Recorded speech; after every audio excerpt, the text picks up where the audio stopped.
Oh, hello! Welcome back to another episode of the Craftsman Collective. As always, Rock here.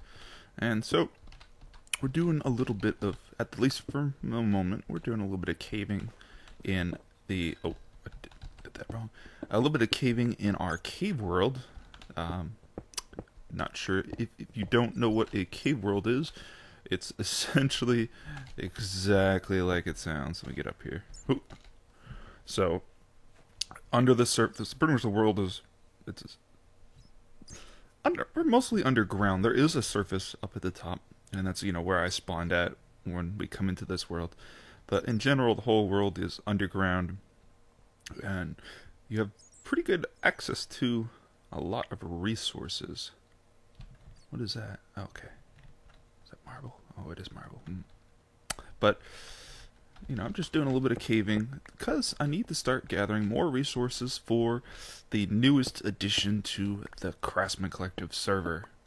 That being, Red Power 2 has finally been added, and oh my, I am excited.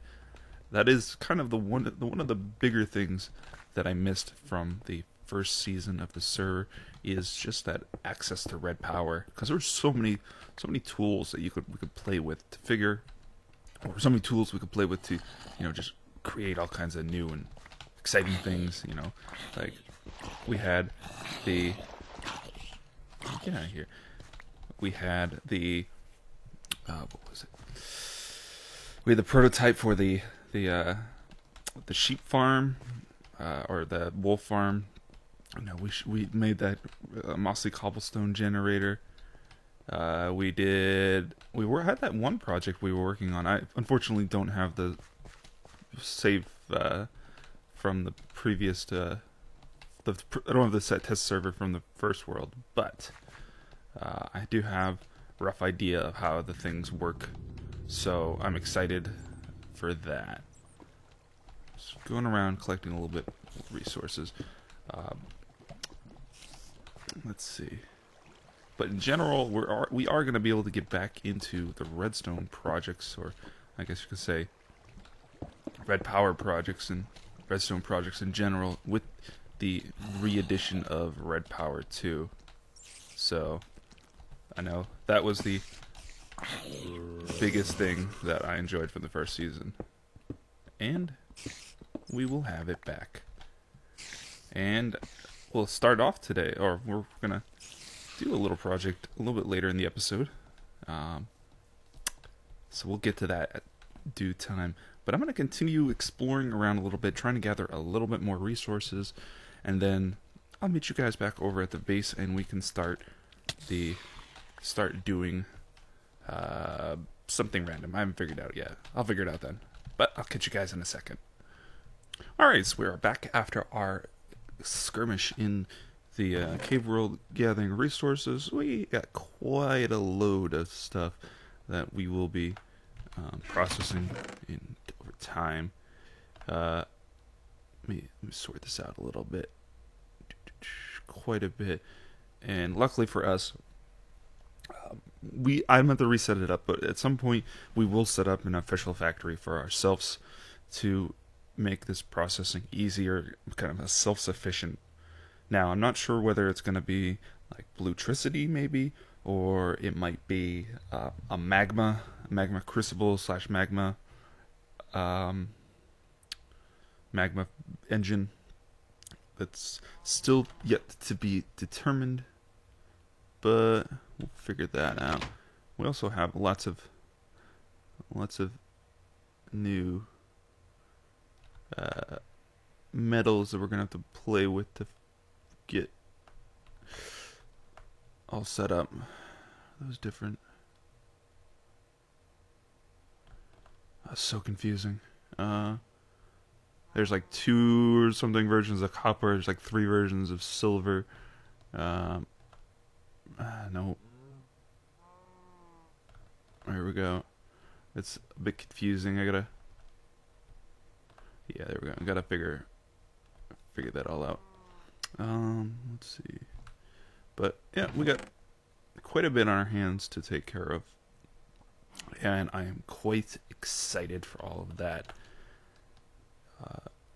we haven't really done many projects on the server yet. I mean, we have the spawner farm, and that's another thing we're gonna have to revisit with Red Power to pretty up the wiring, because that wiring is disgusting looking. But I'm excited. I'm excited. Can you hear the excitement? Ah, excitement. Let's see. You.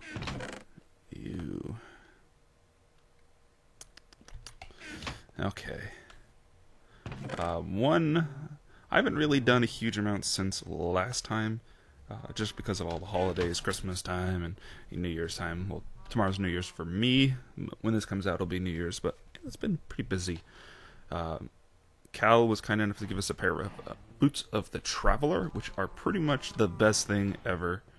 As you can see, I'm not jumping; I'm just walking up one. With the boots of the Traveler, you can walk up one high steps. You can also jump pretty high. So thanks to Cal for that. What else? Have we done anything else since last time? We have a little build room. I think I showed this off before. We had some engines here. I ended up tearing them down just to do some testing. I'll get them back to them in a minute. We got ourselves a little cacti farm, so we can get the green dye. I think it's green dye that we use for the waterproofing pipes, which will come in handy if we do the magma engine route. Let's see what else. It's also some cool things. Do we do anything over here? I don't think so. This was there last time. This other chest will actually come in handy now. Everything else is pretty much the same. But I have level 30, coincidentally enough. So I think we will get going with the first book enchant. As far as I know, first book enchant of the server. See what we get ourselves. Feather Falling 4. Ooh, that's a good one. Ooh. Can I put that on my Boots of the Traveler? Oh, I can. 9 levels too. Oh my. Oh, well, I know what I'm doing.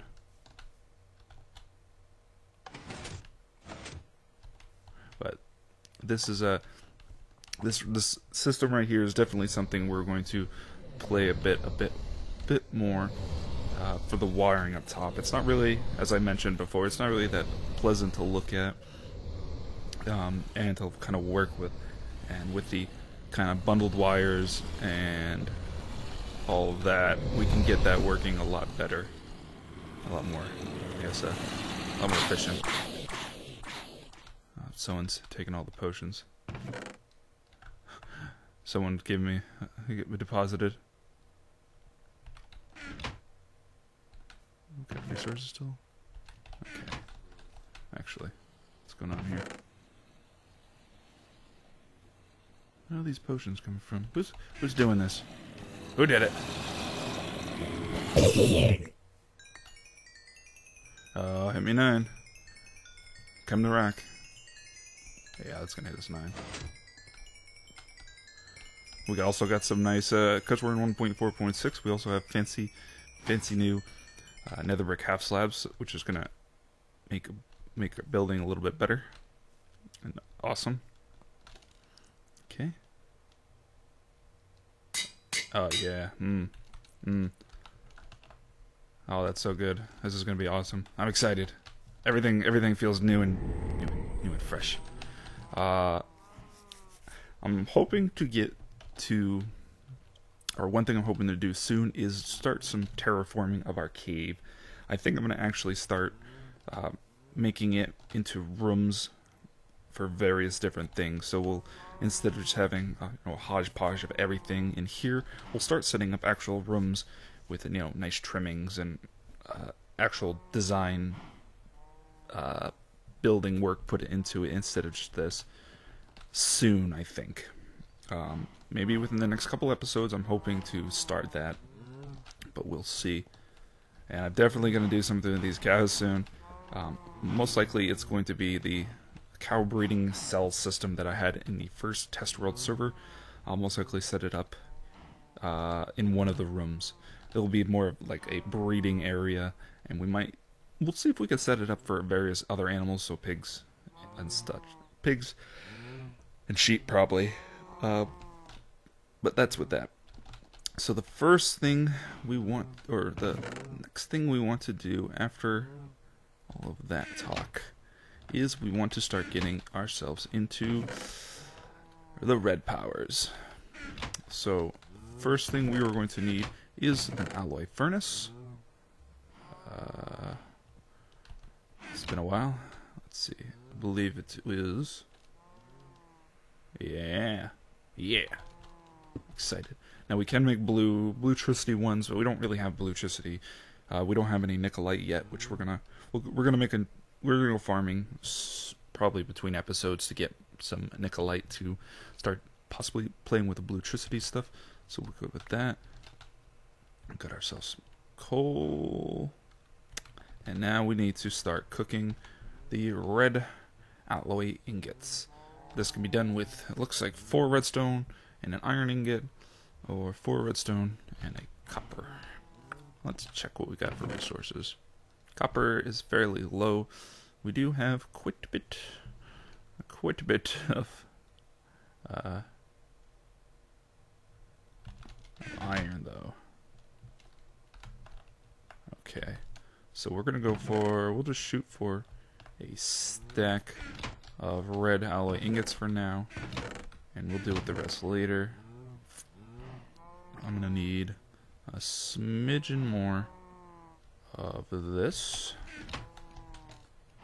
This is another thing we're gonna run out of fast with red power, so I'm definitely gonna have to start doing some more mining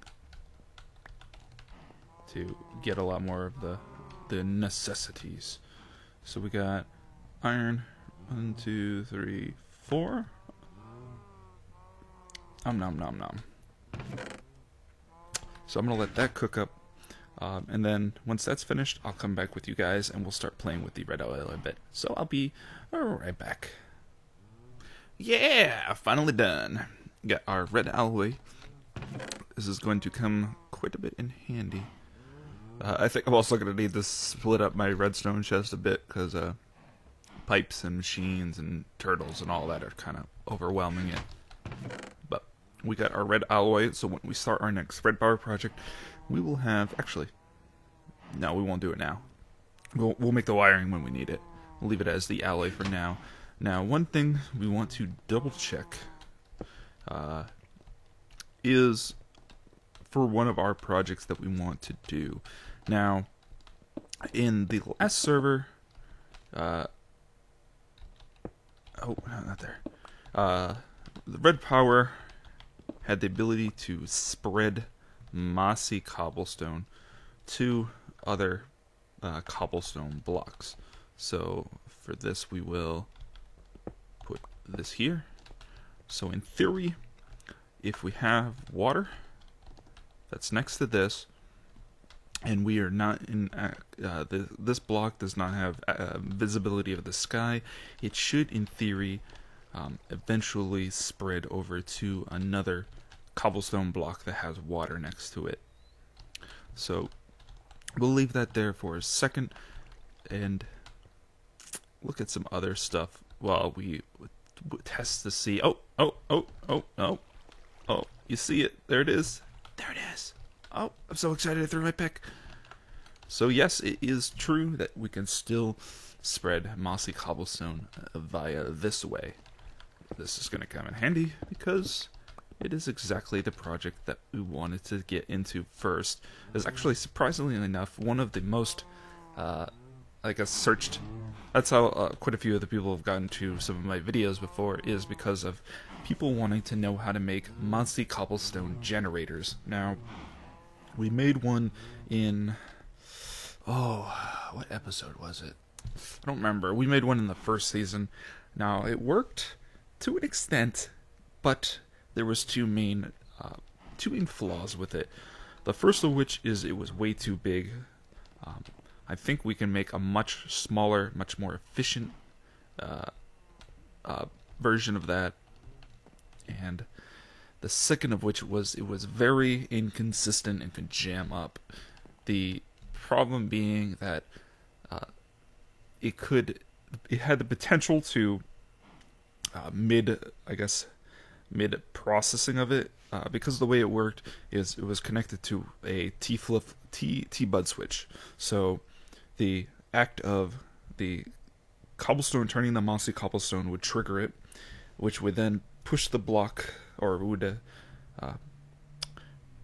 gather the block and then push a new block into place. And it would push a new block into place, which would toggle the second part of the T-bud to put it back in place, and then it would gather the block. Now, it was possible that I think it would turn into a mossy so quickly that it wouldn't trigger the T-bud, meaning that it would jam up, and we had to manually come in and break the mossy cobblestone ourselves in order to reset the system. Now, this is kind of an issue because it makes things a lot more inefficient.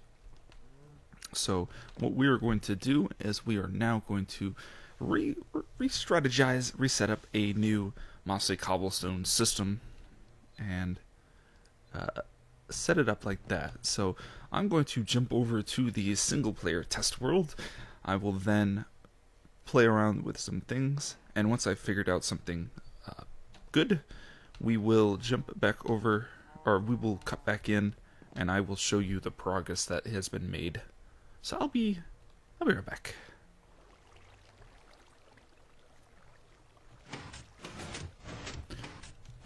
Oh man, you know what that is? It's a mossy cobblestone generator. So in general, the whole design itself is a lot smaller than the previous one. For those of you who were around with the first season of the Craftsman Collective, you know that the mossy cobblestone generator was actually quite big. You know, there was a initial area, and then there was a path that led under our main tunnel, and then there was a cobblestone generator on the other side. So with this, I've actually compacted it quite a bit. I'm fairly confident that it could be compacted much more. But in general, this works and is pretty efficient. So how it works is, so there's this right here. There's a block breaker and there's a piston. Now this piston is part of the bud switch right here. Now for those of you who saw the first video, this is a little bit different. This T-bud switch is a little bit different than it was before. So if we have, let's say,